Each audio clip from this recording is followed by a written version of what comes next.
Good morning, my rural chums. Welcome to Now Playing's review of Sonic the Hedgehog. Look at this! I took 9 million steps today.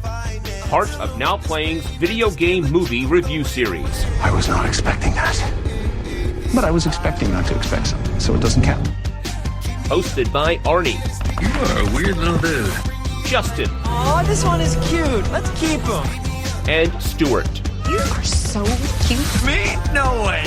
This podcast may contain detailed plot spoilers and mild language. No, this is not some fun family road trip. Listener discretion is advised. Here we go.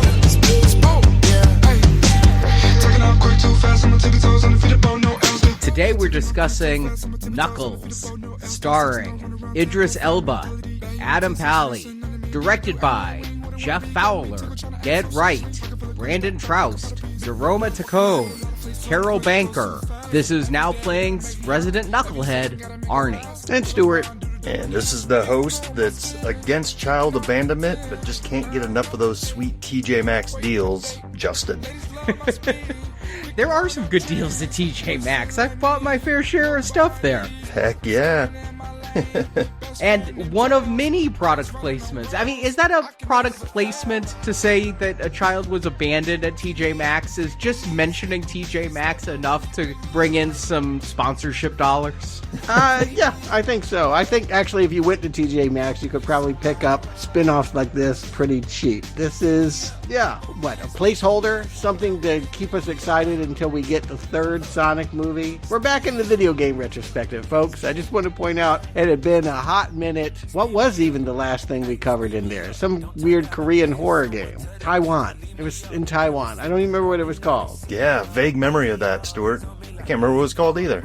Remember not hating it, though. No, it was okay. Five Nights at Freddy's. Well, that's not what we were talking about. But... No, but that's the last thing we did. That is not a Korean video game, but yes, there was that, and I guess there's more of that, but I guess long enough to recover from what had been a pretty brutal franchise. You guys were talking about detention. Yes. You forgot all about Gran Turismo. Yeah.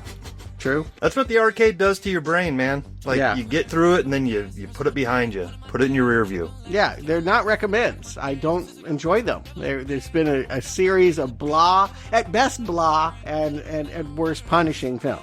I just love the video game retrospective series because no matter how bad the other retrospectives get, I can always go back and be like, but it wasn't as bad as Postal. That really is the tentpole around here. But we are back, and you know what? Sonic is a hit. He's having a big year, 2024. I guess we should all be excited this Christmas. We're getting a third movie, and it will have Keanu joining the cast. He's going to play, if you remember the stinger at the end of 2, there was some kind of Project Shadow creature. I mean, I have no idea what that is, but it'll be Keanu this December. Yeah, I went back and I rewatched Sonic 1 and 2 before watching Knuckles. Did either of you go back? Yeah. So I'm the weirdo who decided, I think I remember enough of that to not have to revisit. You are. You're totally good. You don't need to go back. You really don't. I just couldn't remember a whole lot about the sequel. The first movie, I remembered pretty well. It's a very basic story, but I'm like, where exactly did Knuckles come from? I couldn't remember his backstory, and I'm like, before I watch a spin-off show, I plan on rewatching the Sonic movie sometime before part 3 anyway, but before watching the Knuckles show, I'll watch the 2 movies again and refresh myself. And you know what? I know, Stuart, you talk about all the red arrows in the arcade, but these are 2 of the higher points, which means they're acceptable. They are perfectly fine entertainment. I did not mind rewatching. They made me laugh at times. I had a smile on my face. There's enough crap thrown at the wall that some of it sticks. It's funny, you say you didn't remember Sonic 2. I didn't remember Knuckles was the villain in Sonic 2. That's how little I remembered of that one. Yeah, it was almost like watching it for the first time, going back to it. I can't be as kind. They are everything thrown at the wall. And yes, there are moments of amusement, but I stand by my tepid not recommends. They're not great for adults. If you have kids, maybe not so bad, but they're really not classics. I think there's enough for all ages. There's enough jokes that only the adults would get that it kept me amused. But yes, I mean, this is definitely a franchise aimed at all ages, not being made for us. And even though we're the generation that came up with the original Sonic. Yeah, all ages means us. That means we should be pleased too. And I was, is what I'm saying. Okay. Yeah, it reminded me. I mean, it's been years now since that first Sonic came out, but remember all the hullabaloo when they first released pictures of Sonic and Reddit went crazy like, hey, we don't like that. So Sony went back and totally redesigned the look of Sonic before they released the movie. I remember people get mad, but I just associate that with the internet. I feel like anything that gets released gets hated. And yeah, because it's computer graphics. Something with his teeth, right? They didn't like his teeth. Yeah. It was his eyes. He had one big eyeball that kind of connected. One day they'll do that to us too. You know, it'll be just like, we'll just digitally change Julia Roberts or whatever. We'll just fix these people that people want to hate on. You said it's been a hot minute since Sonic. I mean, that did come out in January of 2020. One of the top grossing movies of the year for 2020 because there weren't many. Mm-hmm. Height of the pandemic. But the appeal is held on. I mean, it isn't Super Mario Brothers. I want to just reflect on the fact that that was one of the biggest movies of what? Was that last year? Yeah. God, that feels centuries ago. But yeah, it seems like even though we're done, video game projects are kind of all the rage. You know, it feels like they're getting TV series, Fallout, Halo, The Last of Us. Twisted Metal. Yeah, I feel like it's not going away. If anything, there's more and more nostalgia as gamers grow up. Yeah, for many years, I mean, there's a generation that their entertainment is video games rather than going to the movies. So now they're trying to get that generation with the entertainment that they like. And it's kind of working. I don't know if you guys paid attention to when Knuckles came out, but I guess it broke Paramount Plus streaming records, whatever that means. Yeah, it's so hard to measure what success is because streaming services are so opaque with their numbers, but they tout this as a huge success. And I wasn't sure what to expect. I gotta say, I wasn't really jazzed for Knuckles. I didn't watch it when it first aired. I watched it just for this review. I didn't pay a whole lot of attention to the buzz surrounding it. Was there any, really? I mean, I guess it's Sonic related. And if you pay attention to the ad, it makes you believe that Tails and Sonic are in the thing. That you really think that it's going to be a threesome. And yes, maybe you know Jim Carrey's not coming for this, but they wanted you to believe. They even use footage from the movies. They bring the director of the movies in for the pilot episode, that it was going to be like having a movie at home. Yeah, the conspicuous absence for me, especially having watched the movies, is that they didn't get James Marsden to even do a cameo. You know, I could guess they're not going to get Jim Carrey back, but come on, James Marsden, he can't show up for a day. He did hop, damn it. Yes, I agree. But yeah, no, he's out of town. I heard that line. Tom's out of town. They get his wife in for a minute. I mean, yeah, Marsden already kind of feels like the guy you get because the other three guys said no. And here he is saying no to even just making a pop-in appearance here. Can I say no? I mean, I thought we said no TV series. Is this a miniseries, or is because this was a big hit, are we killing ourselves and reviewing multiple Knuckles seasons to come? This has been declared a miniseries, according to Wikipedia. Oh, well. And they said that this is a self-contained story, and I think, you know, they could do more Sonic the Hedgehog based TV series in the future, but the plot threads in this are wrapped up. So it wouldn't necessarily be a season 2 per se. Yeah, this tightly woven script really solves all the riddles that are set out here. Oh, geez. Well, I'll tell you this, I'm walking off the set if there's a standalone.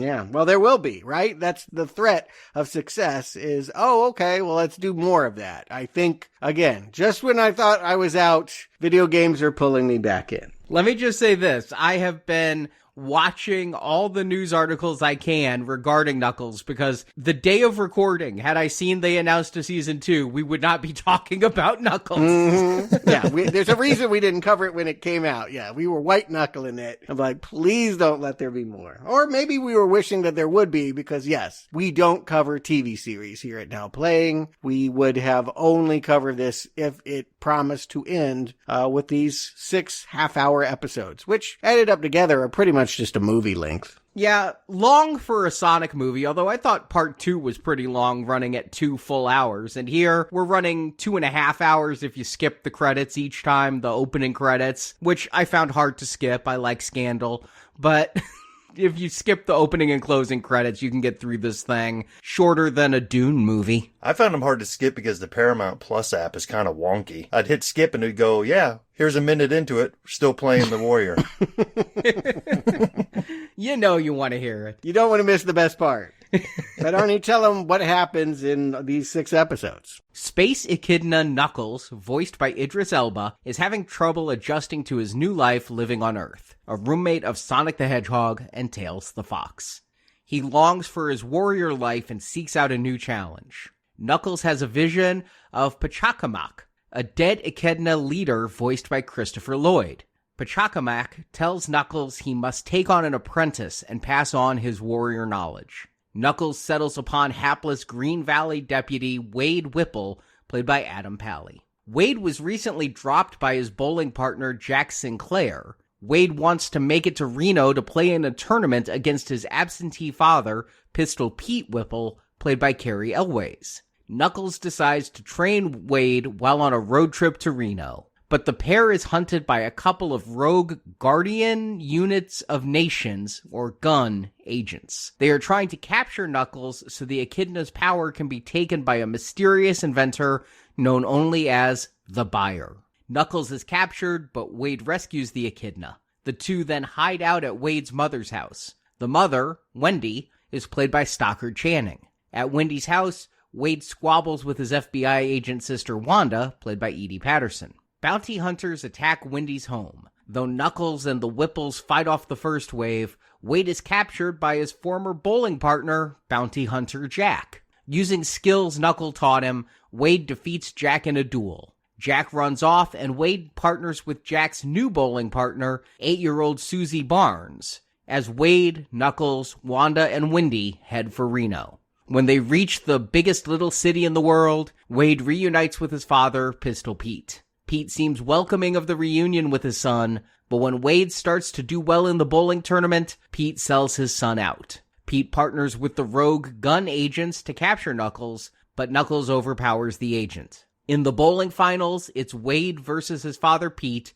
and Wade is victorious. Yet the excitement is not over. The Buyer has also come to Reno to steal Knuckles' power. Riding a giant mech, the Buyer defeats the Echidna, but Wade again comes to Knuckles' aid and, using some of the Buyer's own tech, weakens the Buyer's mech. Knuckles is then able to defeat the Buyer. And Knuckles and Wade rock out to Scandal featuring Patty Smythe as they head back to Montana, and credits roll. And yes, that is the kickoff here, the first episode of The Warrior. A lot of retro fandom. What they are offering, the poor parents that are streaming this with their small children, is a lot of nostalgia for 80s, 90s music. And Sonic the Hedgehog video games. As we start off this first episode, we see Knuckles doing an obstacle course that is basically one of the Sonic levels. He's running upside down, even got the spinning sign that you get at the end of the levels. It also threw in my face something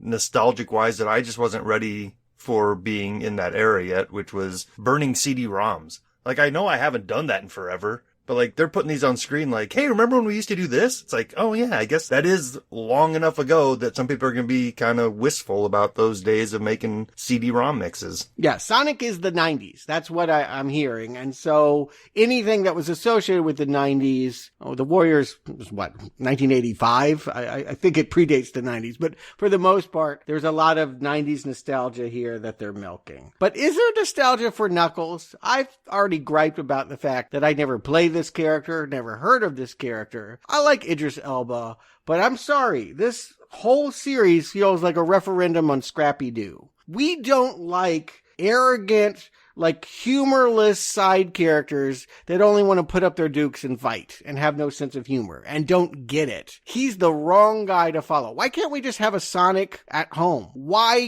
go Knuckles? I think this is a chance to give Knuckles a focus. Sonic is saved for the big screen, and this is going to give him a chance. I mean, Knuckles was introduced in the same movie as Tails, and now he's going to be in the shadow of Keanu's new character. There's not going to be a whole lot of time to explore this. You got Idris Elba, and I think that Knuckles is a funny straight man in this show. I think that he is a good choice to center this around.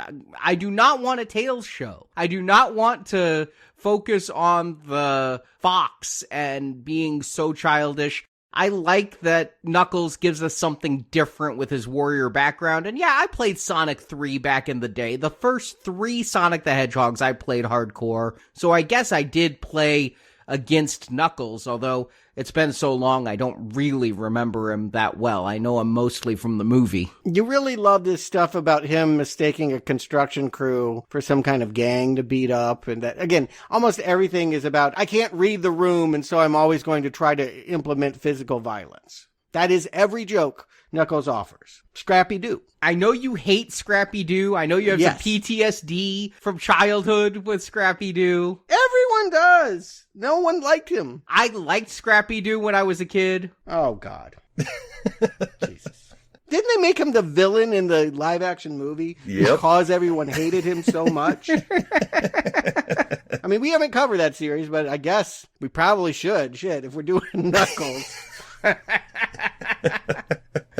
But I don't mind these jokes. I did get ahead of time this construction crew was obviously supposed to be there. Knuckles was going to beat them up, but I don't know. There's something funny about him kicking back and eating Cool Ranch Doritos after a fight. No, come on, though. You just talked about product placement. No. She literally just walks over and has a scene to introduce the fact that he's eating Cool Ranch Doritos. That nothing happens in that scene. It ends as soon as he talks about how delicious they are. True. But I can see where Arnie's coming from here, because I tell you what, I can appreciate Knuckles being this hardened warrior, and that's our point of view character. I was prepared to be in a Sonic movie again, where that first one was literally just a hyperactive child they needed to tame. And I don't need more of that. But you will get it. But I hear what you said. You're up for something new, and this, I guess, is a slight variation on the Sonic character. But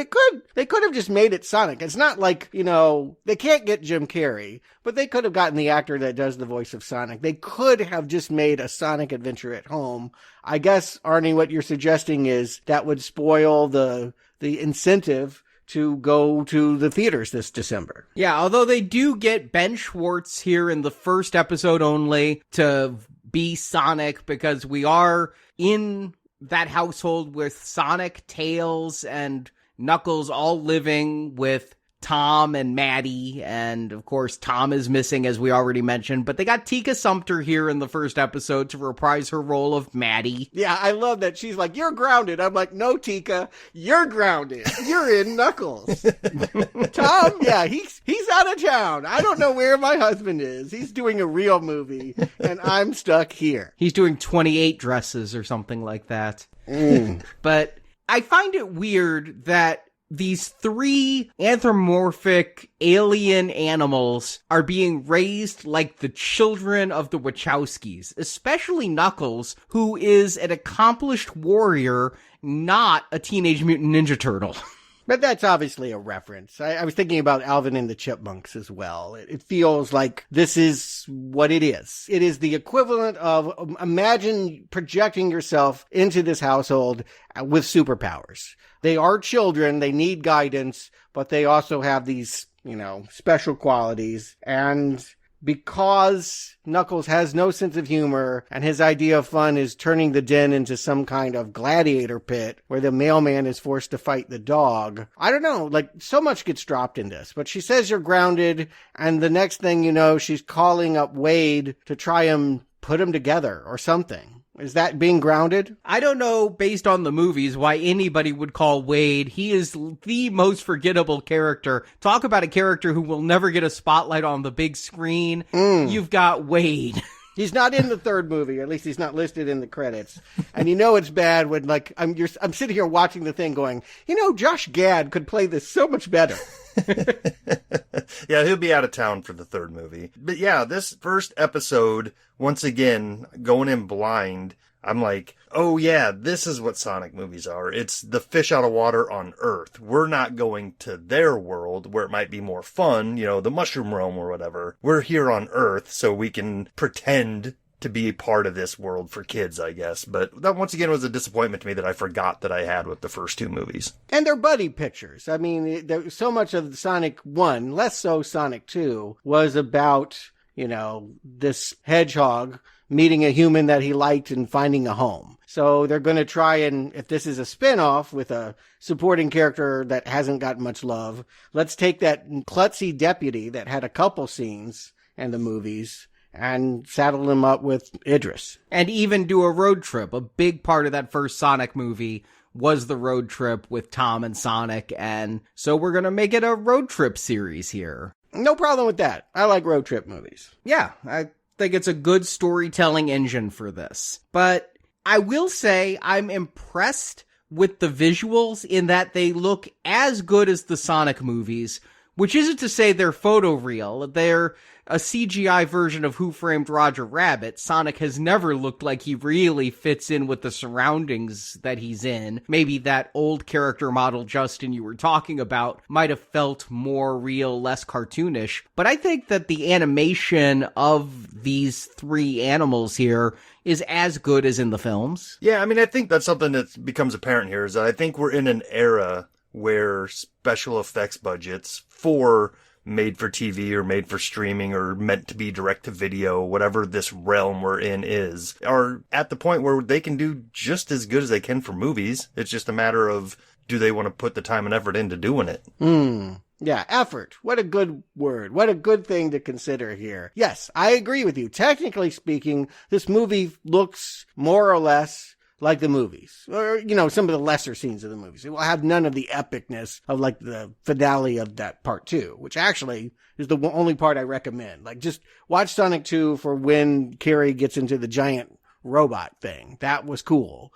But, I don't have any problem with the character interactions, live action versus animation. But when Knuckles gets grounded and is up in the attic looking for a sign, I can tell you what a bad sign is. Christopher Lloyd coming in as some meaningless owl or something. No, he's another Echidna. Yeah. Is he? He's like the chief. Yeah. Yeah, I mean, they call him that. Like, this character never comes back. He doesn't even have any purpose. Yeah, he does. No, he doesn't. Yeah, he comes back in episode 4. Yeah, he's in Wade's vision. Somebody in a furry costume is him. No, during the musical Vision. No, you get the CGI Echidna again. Okay. You feel that Christopher Lloyd is well utilized here and an asset to kicking this adventure off. Well, that's two different things. Is he in it twice or is he well used? I didn't even remember the second time. Yeah, he's worthless in this. Why have this scene? Why do you have a dead Echidna? I'm confused a little bit about the whole Echidna storyline. Yes. Because if you remember, a giant owl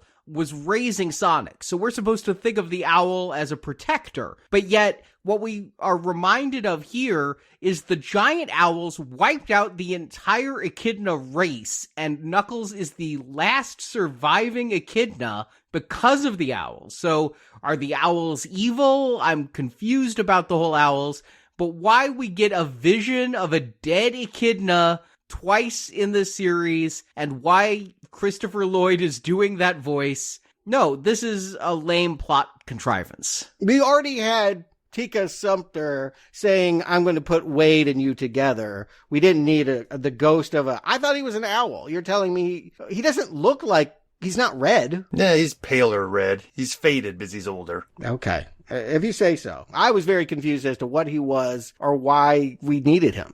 Well, I mean, I think we shouldn't really overthink it. I think they're really just trying to set some themes of family, clan, that's your people. Because that ends up being I mean, spoiler alert, that seems to be the only theme that ties all this together at the end is your family and your clan are the people that love you. Yeah, I want to dial in on that. Yeah, we have two characters. A road trip is about two characters that don't like each other, hashing it out, across a great distance. And by the end of it, they learn from each other. We know Wade's is he a bad bowler? I don't even really know what his problem is. We see him at the bowling alley and he gets psyched out by a Girl Scout. And now he needs a warrior to make him better at bowling? Does that happen in this show? That was weird. He seems to be a pretty good bowler from the start. Yeah. And so I'm not sure that really his interaction with Knuckles improves his bowling. I mean, the best bowler in the world is going to do the exact same 9-pin hit at the end of the series as Wade does at the beginning of the series. So bowling a 300 game is hard for even the world champs. Eventually you miss a pin. So I think we're set up to think Wade isn't a good bowler, but I'm not sure that ever gets sold. What I keep going to, when I think of bowling movies, I think of Kingpin. And I think of Randy Quaid and his journey in Kingpin and how he does improve bowling because Woody Harrelson teaches him technique and such.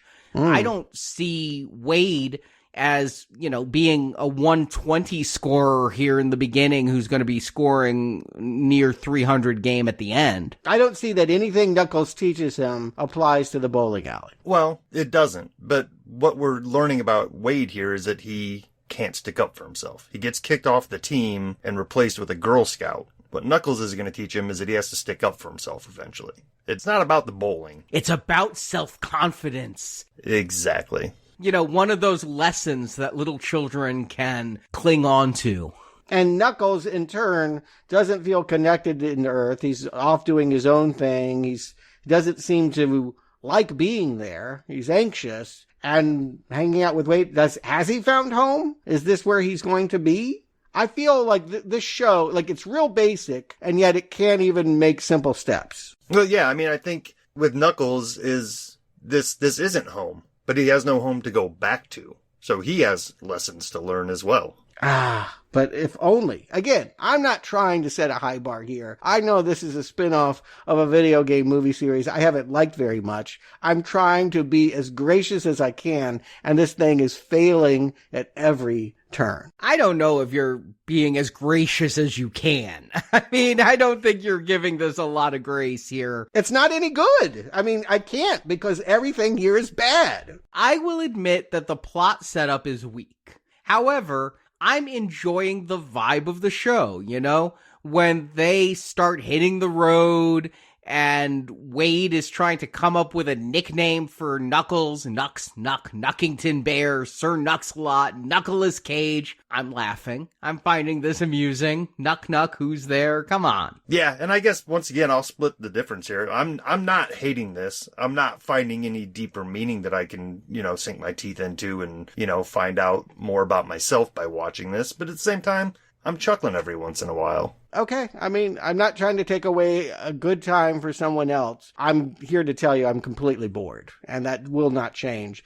And as we progress through the show, I see them shedding plots as opposed to tying things up. They start out with ideas that just kind of go away. This whole gun thing. Whose gun? Why is this happening? We meet these two people that are like men in black, and she acts like I've been studying aliens and it's really important. Does she ever matter? Willoughby? Mason? I mean, Gun is the organization that was introduced in Part 2. It was formed after Part 1. It stands for Guardian Units of Nations, which is an organization, basically the men in black, to protect Earth against aliens. And in the second movie, if you remember, the sister-in-law was marrying that guy and he was an undercover gun agent and the whole romance was fake. And no, we've never seen Willoughby and Mason before, but we've seen that organization. I know who they are.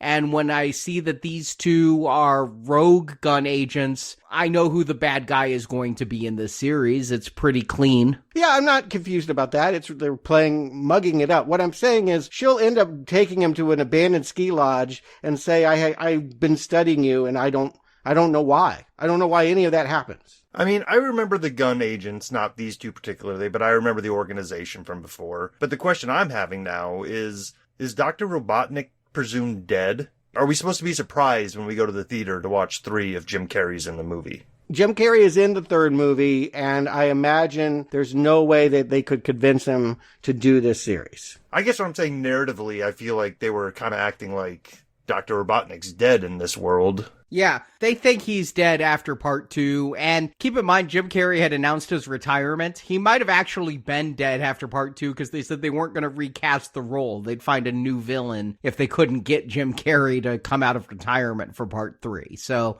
as far as the Sonic universe knows at this point, he has passed away. He died when that mech crashed and he fell off of it. Okay. Yeah, and there's like 4 people auditioning to replace him here, and none of them have that much impact. 2 of them are these characters. We have, Kid Cudi. The music thing must have failed him because he seems to be turning up more and more in these kinds of bizarre Bill and Ted, X, now this. Like, what's the theme here? Who is his agent? Why choose these parts? He is a working actor getting gigs, and that right there is worthy. Yeah, but I don't know what's driving him. Again, this character acts like she's going to be the big villain, and she doesn't have a plot. If anything, she's working for another guy who used to work for Robotnik, who seems to just want to collect red quills. Yeah, that is, again, not very clean, really hand-wavy, but yes, that guy... I don't think he has a name. No, he's just called the Buyer, and he, wants to steal Knuckles' power. This has been a big thing that went through the Sonic movies. We want to steal your power. Robotnik wanted to steal Sonic's power in the first one, and then somewhat in the second one. I don't even know exactly what that means, but... Right, I agree. That's terrible. Again, these are the words I'm coming to. You say I'm not being kind. This thing is in shambles. It has nothing driving it. I don't understand what anyone is doing, and I find very little of it funny or engaging. That has to be said, because the vibe of this show is really going with me. I'm finding it to be amusing. I'm enjoying when we get into the second episode, as you mentioned. Knuckles has been taken captive by Willoughby and Mason at the ski lodge, and Wade is preparing for it.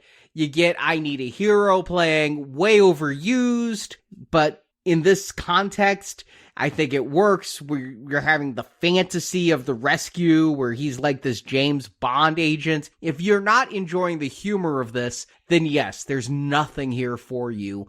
But I'm finding it lighthearted enough that I'm enjoying it, even though I realize it's wasting my time. That dream sequence goes on too long. Yeah, and I'm okay with this until I realize that we have more episodes to go and they don't know what to do, so everybody we meet just ends up getting kidnapped at some point. Why are they here? Why are they at a ski lodge? Why is no one else here? What's going on? I mean, I can't answer that. Why is nobody else there? They couldn't afford the extras. And it would have been more confusing if you had collateral damage when the explosion finally comes. But what we're supposed to think is Willoughby and Mason here have just captured Knuckles to deliver to the Buyer, and that would have happened if Wade hadn't stepped up. This is a chance for Wade to clumsily start following some of the stuff that Knuckles has talked about with honor and victory and battle. Yeah, and I did find this a little funny. His fantasy of how it was going to go down plays out, but then, that doesn't happen, and he just kind of bumbles his way into it and accidentally frees Knuckles. Again, do you really like this pairing? Like, do you think that, Knuckles and him are... I'm hearing you guys say, yes, this is funny. I don't hate it, and compared to Sonic and James Marsden, I feel like there's a little bit more liveliness here. Oh, you're throwing down. This is better than that. Damn. Wow. Okay. I don't agree.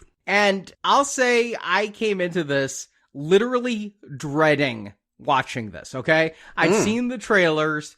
I knew it was Wade and Knuckles, and I didn't even know Wade was in the series because I hadn't rewatched it. So I knew it was Knuckles and some doof, and I was truly dreading it, and I'm finding it works. I'm finding it to be a fun, buddy cop formula type thing. You know what it's given me is Ewok movie vibes, where it's like, Oof. I was promised Star Wars and I'm sitting here watching this and it's got some of the flavor, but it's not the main dish. And I think once you accept that, you're like, okay, I'm just going to go along with this.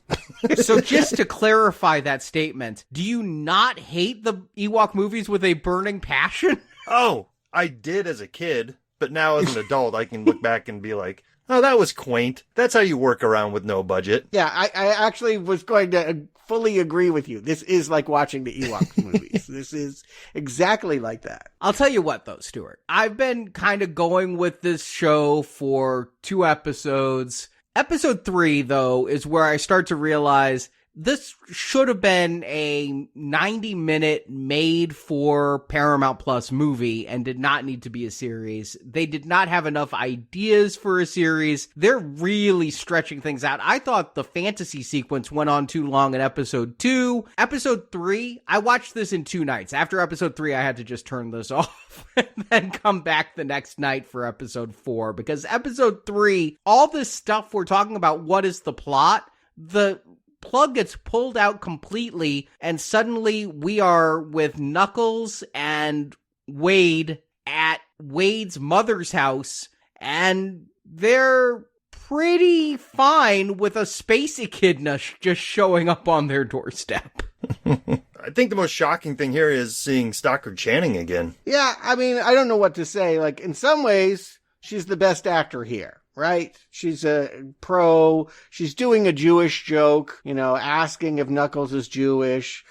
Grateful that he's there for the Shabbat's dinner. And we have a lot of squabbling. I suppose that this is where Knuckles is learning what home is and that this is becoming his family. In a better written script, that's what I would be seeing. Yeah, family and tribe. There's some little life lessons for youngsters here, talking about some Jewish holidays and traditions and stuff like that, and how being Jewish is more than just being a family. It's part of being a bigger tribe that had strife throughout the years. But yeah, I mean, this is where it starts to circle around itself again, though, right? Like, this episode kind of slows down, and we spent the whole time trying to establish the family theme, right?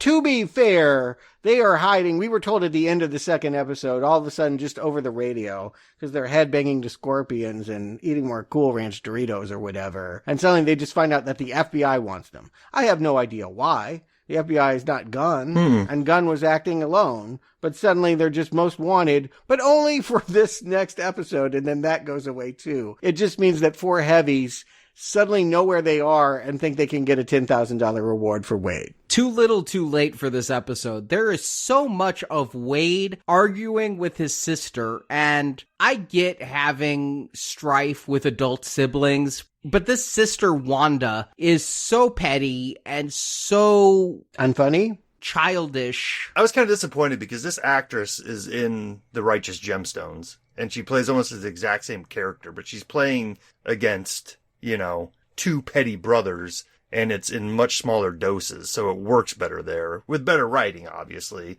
But she's doing the same thing here, and it comes off too much. Like, I feel like we're watching 10-year-olds rather than grown-ass adults. Yes, it bothered the hell out of me and goes on way too long. If there was less of it, I wouldn't mind it as much. And almost cruel. Like, again, if you're thinking this is for young kids, that she sticks him with the fork, I was like, why are we being that violent? Yeah. Yeah, for lots of reasons, tonally speaking, this episode feels really off from the whole rest of the series. And some of it is that it seems to have no road trip to it anymore. But it also just feels like suddenly I'm paying way more attention to Stockard Channing than I am these, mismatched buddies. Yeah, it's crazy. And admittedly, Knuckles is paying more attention to Stockard Channing's character of Wendy because he is really bonding with Wendy, whereas the 2 siblings are just too busy fighting with each other.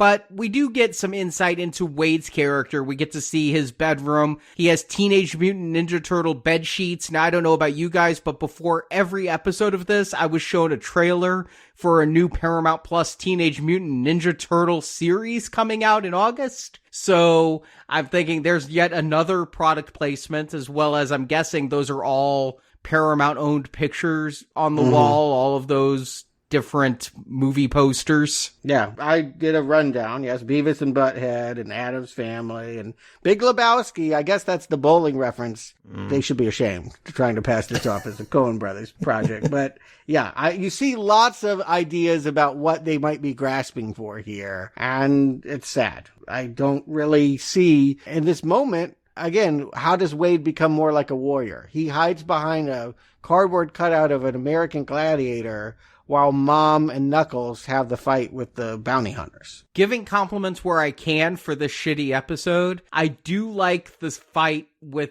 Knuckles and Wendy in the kitchen, where the camera does this whole 360 as they're fighting with pans and everything. Now, the fight feels slow. You can almost just tell they barely choreographed it enough, and they're still going through it slower than they should for this type of a fight. But I thought it was a good camera move. They're trying to be visually dynamic. And this director, we're not getting illustrious people behind the camera here, but he had made a movie called American Pickle, which I think is some kind of Seth Rogen, Jewish, kind of Fiddler on the Roof kind of joke here. I think that he was still making that movie. It feels like he wanted to make a cultural comedy and was not interested in Knuckles at all. This episode feels like a miscalculation.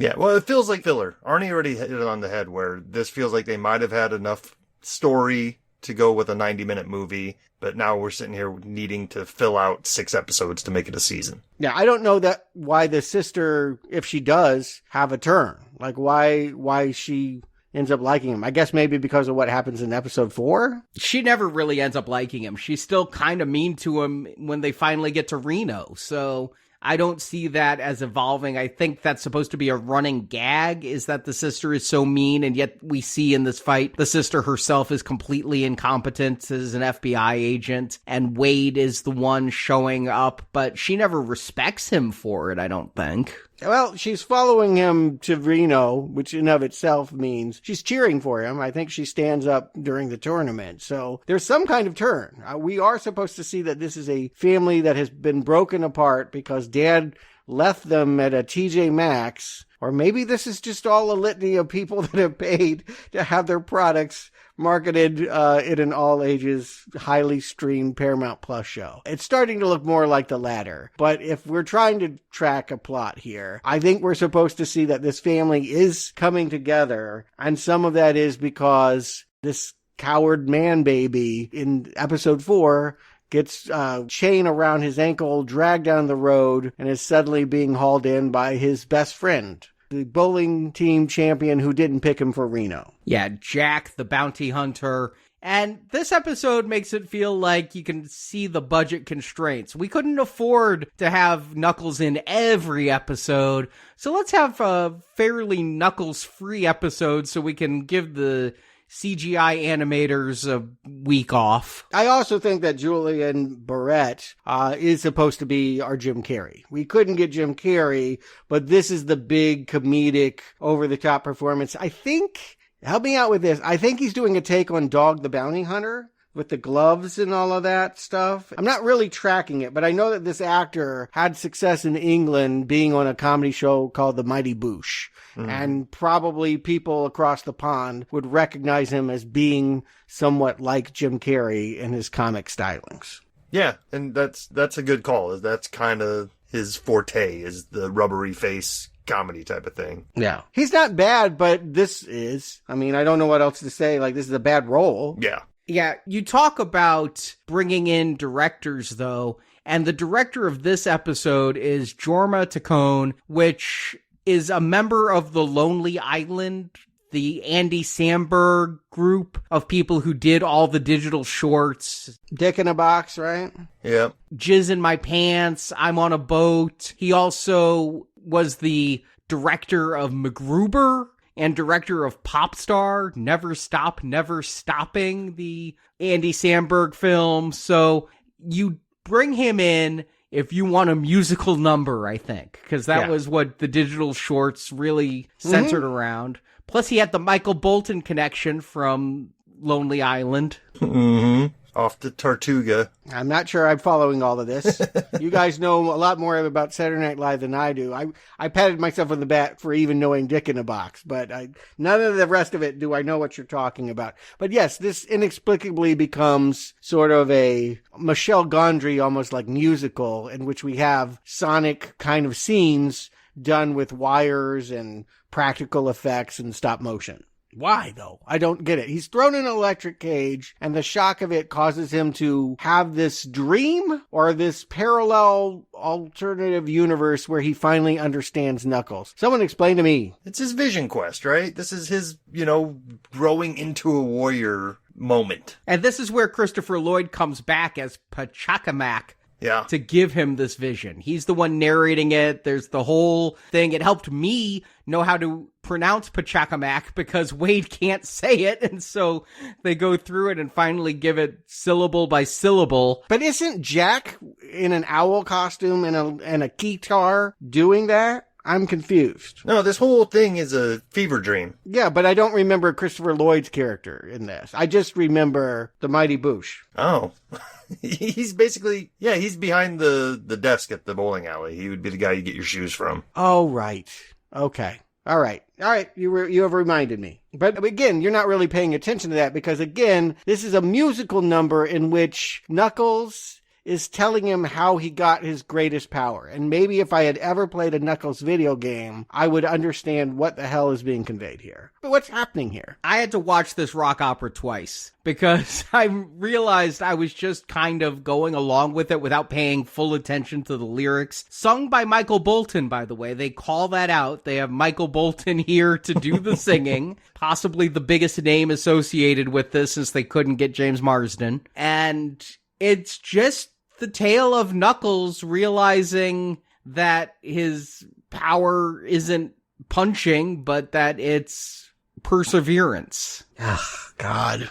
I mean, really, come on. Aren't we all angry at this? Give me this a little bit. This is shit. I hate this episode. I hated the last episode too. These two middle episodes should just be skipped. I mean, they are really bad episodes. Where are Kid Cudi and the other gun agent? We barely see them. We just get these random bounty hunters. But this is Wade learning what he needs to learn in order to do his journey. I just wish they hadn't gone so far in on this rock opera that I find terribly unfunny. I can't follow it. I don't know what's going on. Again, I kind of like the idea of staging Sonic scenes, side-scrolling, and that 3D bonus round. All of that was like hitting my nostalgia for playing the old games. I'll give him that, but I don't know what's happening, and I don't know why Wade learns anything. All of a sudden, he's just shooting out of this electric cage and getting on a kid's bike and jousting and cutting off ponytails. Huh?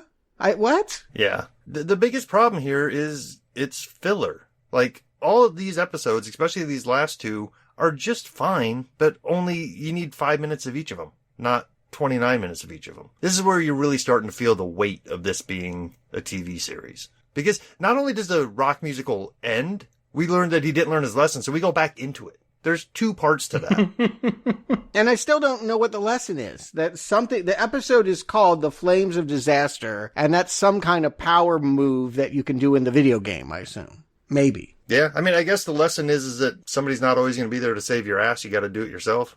I guess. Loosely. Maybe.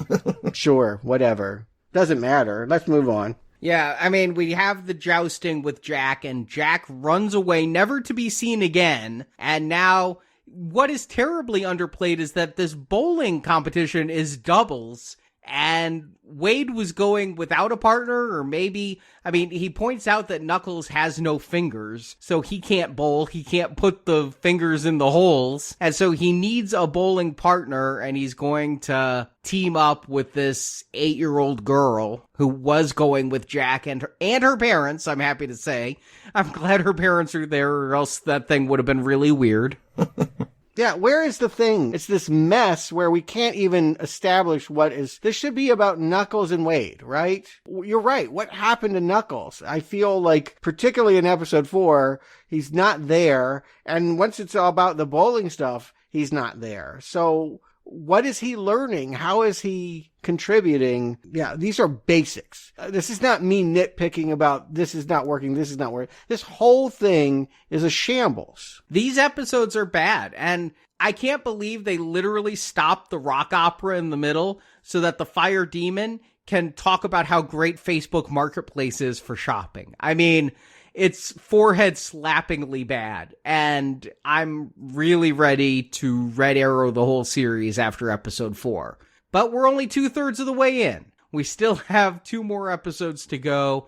Episode 5, they arrive at my favorite city in the U.S. Longtime listeners know how much I love Reno.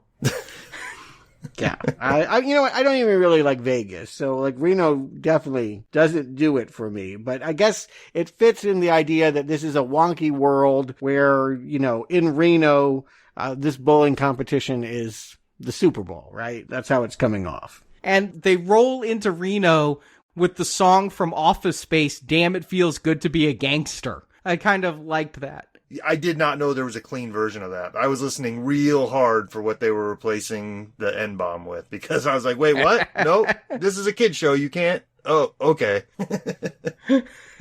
Because that song is famously... I can't decide if they're making fun of Reno. Yes. When they're like, Kevin James is headlining here. The mall cop? That's how you know it's top notch. I can't decide if that's pro Kevin James or anti-Reno. That was a diss on Kevin James, which means you better be funnier than Paul Blart, right? Like, if you're going to take those knocks, you better deliver. And I wouldn't feel comfortable. I haven't seen Mall Cop, but I wouldn't feel comfortable saying that it's so much worse than what I'm watching. At the same time, they are slamming Reno, too, because they do say it's the worst version of Vegas. Yeah. And they sarcastically say it has the prettiest skyline in the universe. Yeah, no, it's trying to throw some kind of shade, but again, I've not found any of this funny. And enter Pistol Pete, the man that left them at TJ Maxx, is going to be the main competition for Wade, and this is him maybe getting over his daddy issues. I don't even understand, even now, why did he leave them? Selfishness. He left them because he's selfish and wanted the glory and the fame of being a bowling champion, which you could do while married. I'm sure there are plenty of married bowling champions. Right. Why was that a choice? Why did he have to choose between family and bowling? At TJ Maxx, no less. So my question is, and I don't even know if I care to have it answered, but so they just avoid the whole idea that Pistol Pete is also his sister's dad, or is that not a thing? But she does not interact with him at all, nor does she care to even pretend like that was her dad. Listen, the family dynamics here confuse me because I looked it up. Stockard Channing is 80 years old. Now, I don't know exactly what kind of glorious postmenopausal birth that was that she had Wade, but then also she did this with Carey Elways, who is 19 years younger than her. Good for her, right? She would have been a cougar back when they were having Wade. But yeah, Pistol Pete, Carey Elways here. Carey Elways, where is his career that he is lower on the totem pole than James Marsden? Marsden could say no to this and Carey Elways couldn't. Oh, for sure. Carey Elways has never recovered from Princess Bride. He was supposed to be the hot thing, and it never, ever happened for him. I mean... Well, then Saw kind of revived him for a little bit there. No. He was awful in that movie, and he got chopped to bits. That's not a revival. That's just like, you know, you're a star when you go in that realm. All right. But he was not a leading man for a long time, and I don't think that this is a particularly funny caricature. I don't know what he's doing. Pistol Pete? Like, what's the joke? He's wearing Union Jack merchandise, and so he's British? That's a joke? I think what they're doing here is literally just ripping off from movies that the parents of the age of these kids would remember. So, like, now we're getting into Kingpin ripoffs, like Arnie mentioned. Mm-hmm. Lebowski or something. Yeah, I agree. And I know it's made up, but can you just steal a joke from Dodgeball? ESPN 8, the Ocho? Like, that was a joke in Dodgeball, and now they've just kind of co-opted it here. Mm-hmm. Yeah, I'm not going to give any props to the comedy here. I dare say the Ocho is an homage. You know, it's one of the jokes there for the parents who watched Dodgeball. I think it kind of is a little unfairly rude to bowling, which is a real sport. You know, they were talking about dodgeball being on the Ocho, right. But bowling, that's on network television, not on the Ocho. I mean, come on. We can make fun of bowling. It definitely is not the same athleticism as tennis and basketball. Like, yes. But it's more broadcast. I mean, hell, fishing gets broadcast as a sport, and it's on networks. Also mockable. Maybe for season 2, that's Knuckles will want to learn how to fish or something. Or maybe he won't even be in it. Maybe they'll even call it Knuckles season 2, and he won't even show up, because that's what it's feeling like. I'm just saying that these are both things above the Ocho level, and they're not matching Dodgeball in humor. Dodgeball is a tremendously funny movie that still holds up today in my mind. Yeah. And so when you're bringing up the Ocho, you're making me wish I was watching Dodgeball. Never seen it. Can't speak to that. I can say I don't want to be watching this. But I'm kind of enjoying this episode again. It's coming back to basics. It's got the family connection with Wade reconnecting with Pistol Pete, and it's going counterintuitively. Pistol Pete has been carrying around Wade's mix CDs for going on 30 years now. He's had the CD wallet with him at all times. And I'm thinking this is where they needed to go straight out of episode 2. We could have skipped 3 and 4 and gone straight from the ski lodge to Reno, and it would have been much stronger for it. I'm into the family dynamics and into the bowling tournament. Yeah, and it helps me, honestly, that Paul Scheer and Rob Hubel are here. These are two funny guys that I enjoy seeing, and I think, you know, they're hamming it up, but they are bringing some funniness to this here. Yeah, they're no Gary Cole and Jason Bateman, but they're good. True. I don't know what that means. You need to watch Dodgeball. Okay. They were the announcers for the Ocho in Dodgeball. Yeah. It's a bold strategy, Arnie. It feels like they minimize the tournament. It feels like it's a montage set to music. Maybe for the 100th time, Patty Smythe. No, take it to the limit from Scarface. Okay, yeah, all right. You just aren't paying attention to the show. I'm not. I don't give a shit.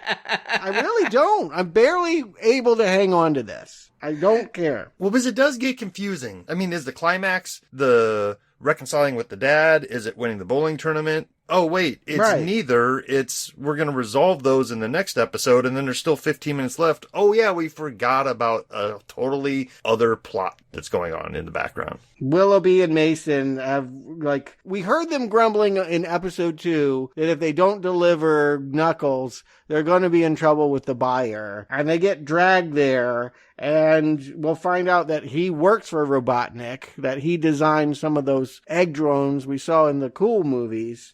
And so that makes him, I guess now he's the Jim Carrey. Again, that feels like a hot potato they just keep passing. I'm like, do you want to be the main bad? I don't know. Maybe you can do it. None of these people are particularly delightful, funny, or anything close to Jim Carrey. Can we just give a salute to Jim Carrey's Dr. Robotnik watching these clowns fall?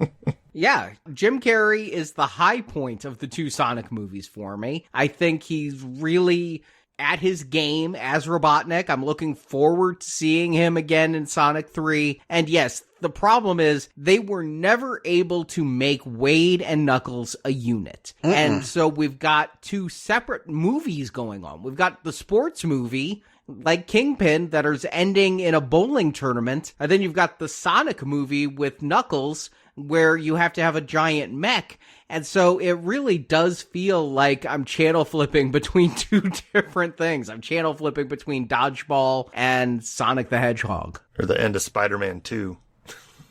Yeah, it does look like the Rhino, doesn't it?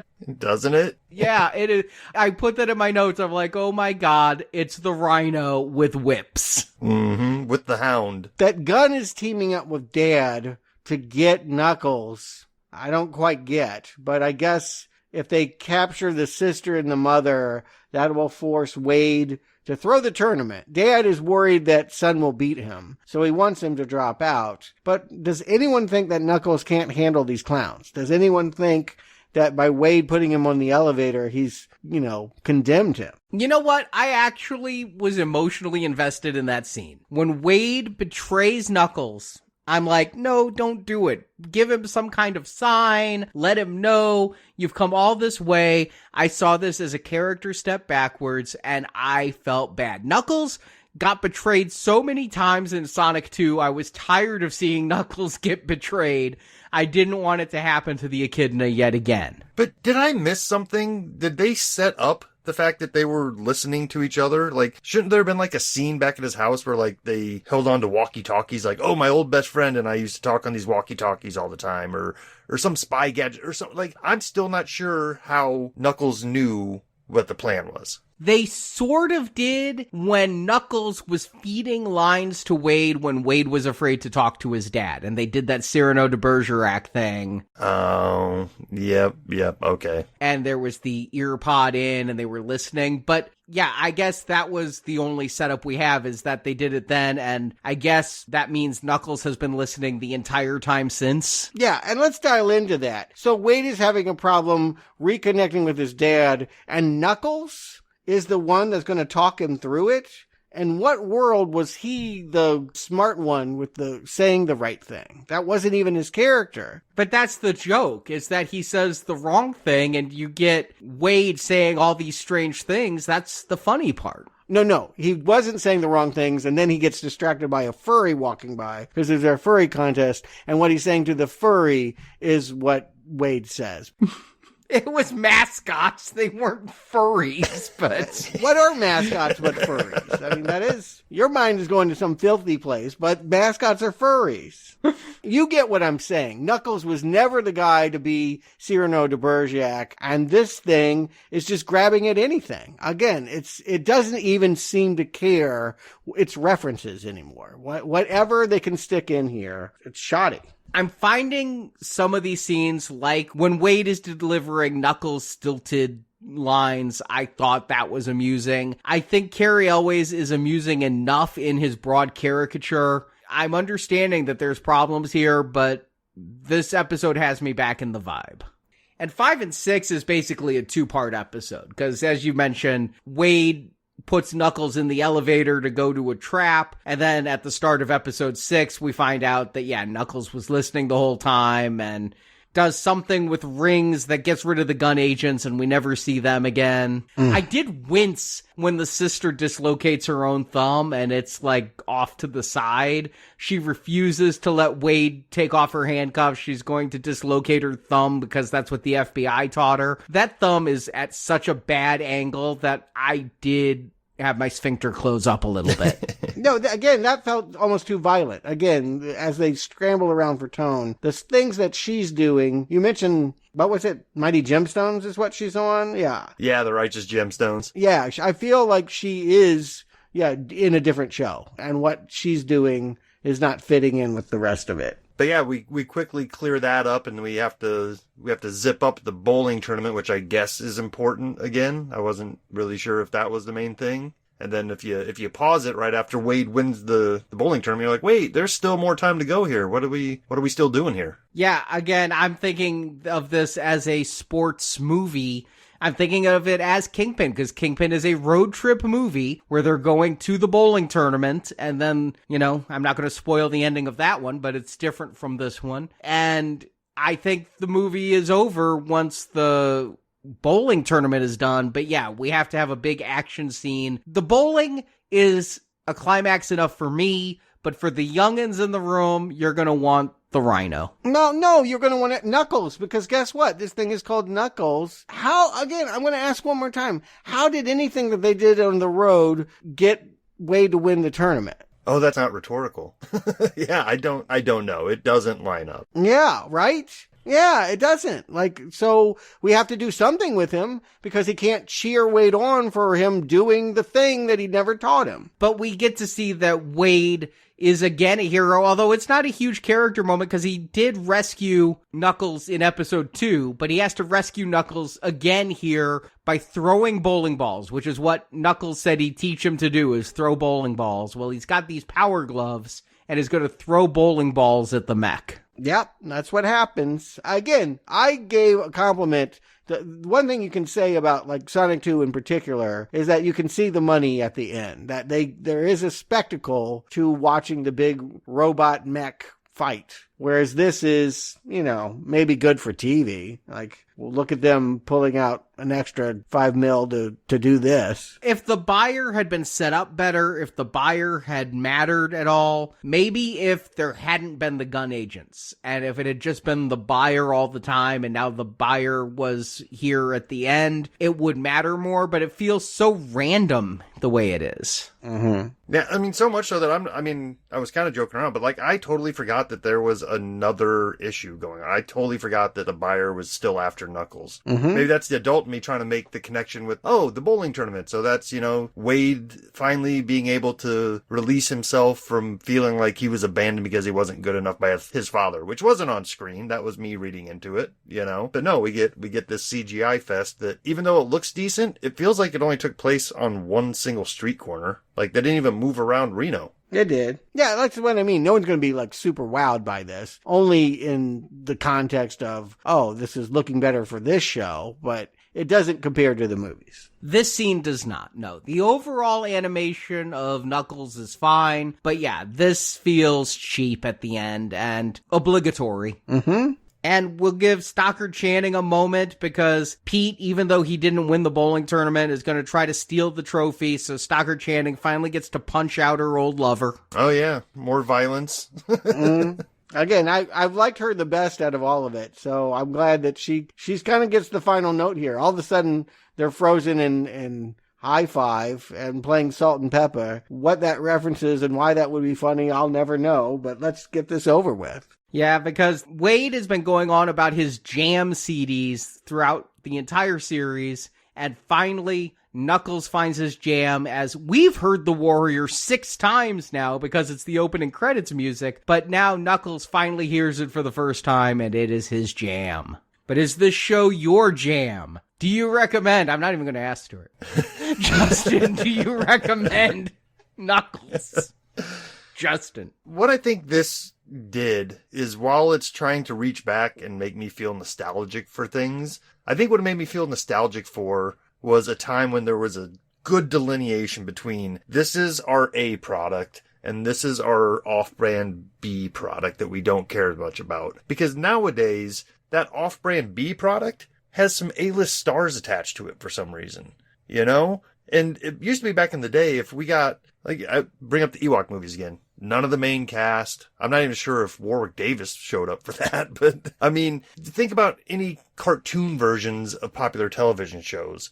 It was oftentimes just voice impersonators, Now we're getting people who are actually working in the business and sometimes go up for Oscars doing this type of thing. It's confusing to me because I think that should bring some sort of seal of quality to it. And I think with this one, it faked me out for an episode or two. I was like, well, if these guys are on board, it can't be all bad, and it doesn't look that bad. But at the end of the day, after 6 episodes of this, it just felt like stretched out material that even the writers didn't know what they were trying to say overall. So, listen, we're in the arcade, and we've seen so much crap before. This at least looks decent, and you could sit a kid down in front of it. I'm not going to sit down and watch it again, but I kind of feel the same way about the other movies. But if anything, this makes me appreciate Jim Carrey more, which I haven't been appreciating in the other movies. Mm-hmm. So, good job, Knuckles. You made me appreciate Jim Carrey still being around. So, there you go. That's as close I'm going to get to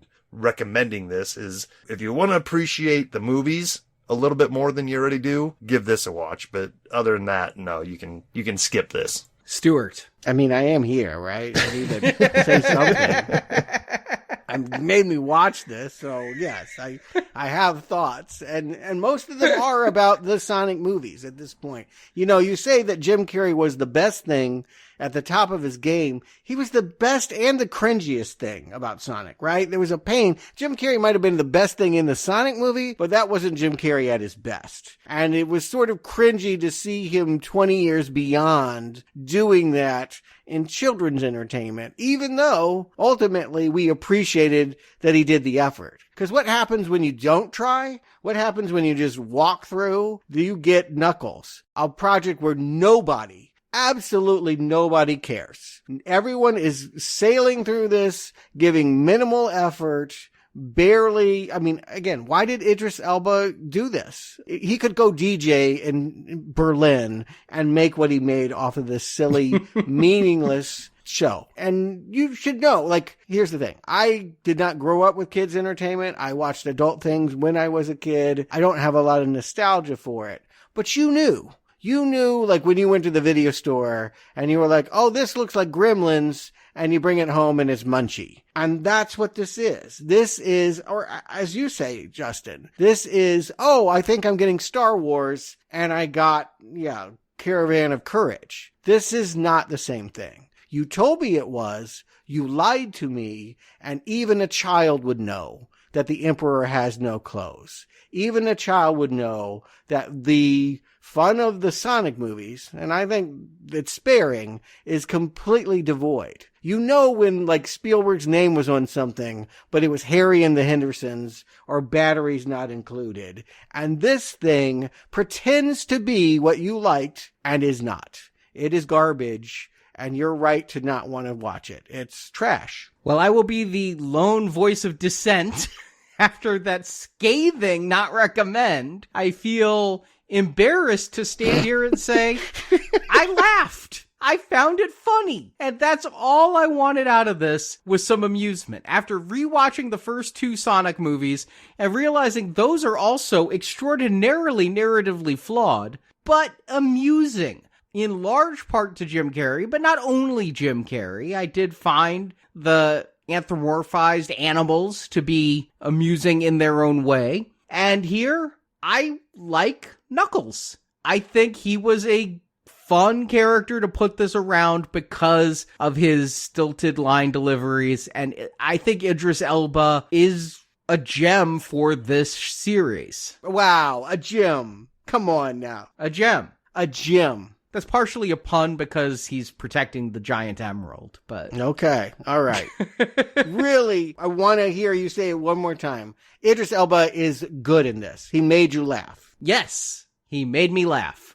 Okay. I've never seen him DJ, so you say maybe he could go DJ. If he DJs as well as he Knuckles, I would like to see him DJ, because I enjoy him as Knuckles, and believe it or not, and I wouldn't have believed it before watching this, because I came in with my arms pretty crossed, but Adam Paley wins me over as Wade. I ended up really being on his journey of reconnection with his father and wondering, would he win the bowling tournament? And it's because I've seen Kingpin that there was a question mark in my head. Maybe he would have a victory emotionally, but not a victory on the bowling lanes. So I was in a little bit of suspense. I thought episodes 1, 2, 5, and 6 of this were diverting. I thought episodes 3 and 4 were really painful and stretched it out too much. But that's enough for me to put this where I've put all the Sonic entertainment, which is a weaker recommend. It's not great, but if you've enjoyed the Sonic movies, I think there's enough here to spend the 2.5 hours on, to spend some more time in that universe. I had fun. More controversial than that. I'm not here to disparage people that when they laugh, but you're telling me that this is the same entertainment value as Sonic 1 and 2.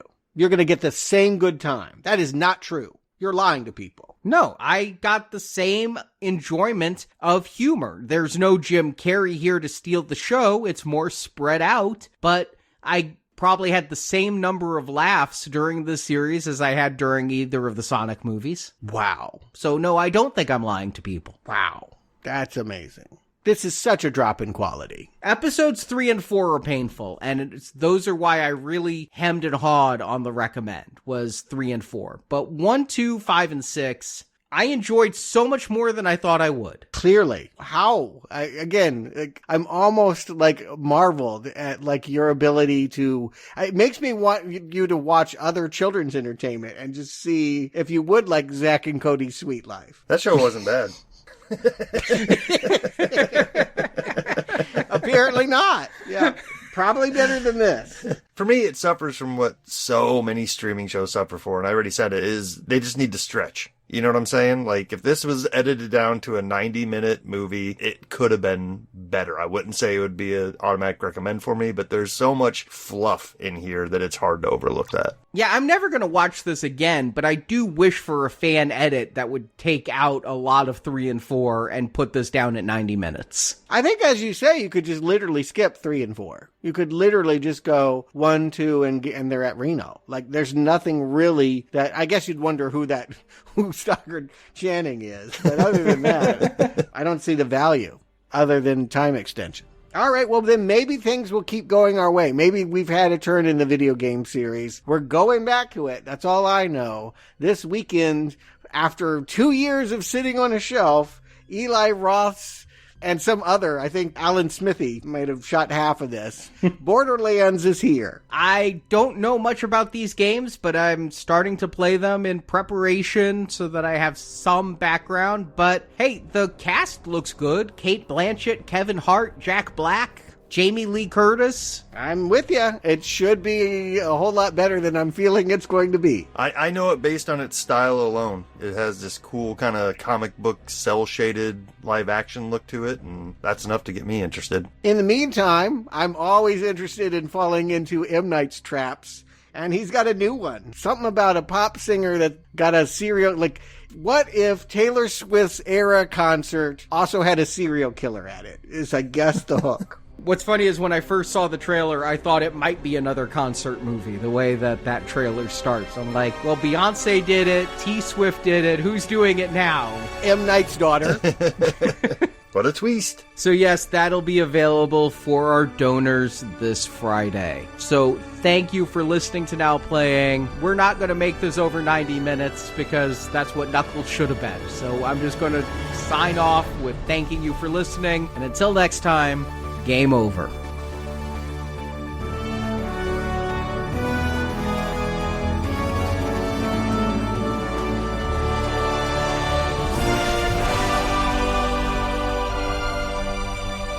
So should we get out of here? Yeah, time to go. Thank you for listening to this episode of Now Playing Podcast. That wasn't too bad. We hope you've enjoyed the show. I love it, I love it, I love it, I love it! Come back to NowPlayingPodcast.com each week for another new movie review podcast. We do have fun, huh?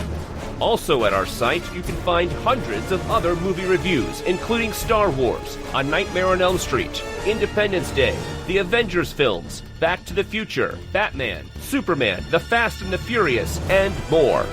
I feel just like Vin Diesel! It's all about family, Tom. Now Playing Podcast is a show without any sponsors or ads. We rely on support from listeners like you to keep Now Playing operating. How are you not dead? I have no idea! You can donate to the show and, as our thank you, receive bonus podcasts. Over 150 bonus movie reviews are available to choose from on the Now Playing Podbean page, including Alien, Night of the Living Dead, Jurassic Park, Ghostbusters, Indiana Jones, Lord of the Rings, Psycho, Troll, and more. That sounds big. It's been on my vision board for years. Find a full list of available bonus shows at nowplayingpodcast.com/donate. Clearly, I'm not going to be able to do this on my own. You can also join the Now Playing Patron campaign through our Podbean site. Patrons of $10 or more get a new exclusive movie review every month, plus even more perks, including one where you can pick a movie for our host to review. Find the details on our website. Okay, let's do this. You can help us out by leaving us a 5-star review on Stitcher, Podbean, iTunes, or your other podcast store of choice. And please, 5 stars. You can follow Now Playing on Facebook and Twitter, where we post announcements of new episodes and where the hosts post movie mini reviews. Links to our social media pages are available on our homepage. I just thought you might like a latte with steamed Austrian goat milk. Of course I want a latte. I love the way you make them! Now Playing Podcast is produced by Arnie Carvalho. Are you in charge here? Yes, I am. Wrong. I'm in charge. Associate produced by Jason Latham. I am living my best life on Earth. Now Playing is edited by Arnie. Work smarter, not harder. Now Playing credits read by Brock. It talks. Almost constantly. The opinions expressed on Now Playing are those of the individual hosts and may not reflect the opinion of Venganza Media Incorporated. Confidence. A fool's substitute for intelligence. Venganza Media Incorporated is not affiliated with the motion pictures reviewed or otherwise referred to herein.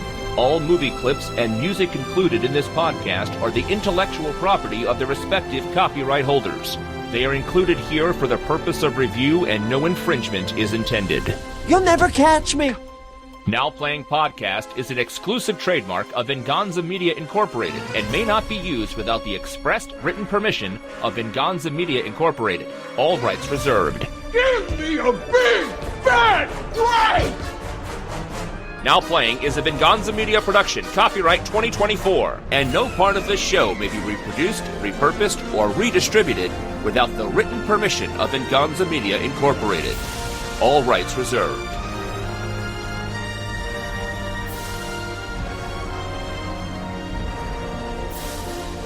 The time for talking is over. It's time to push buttons.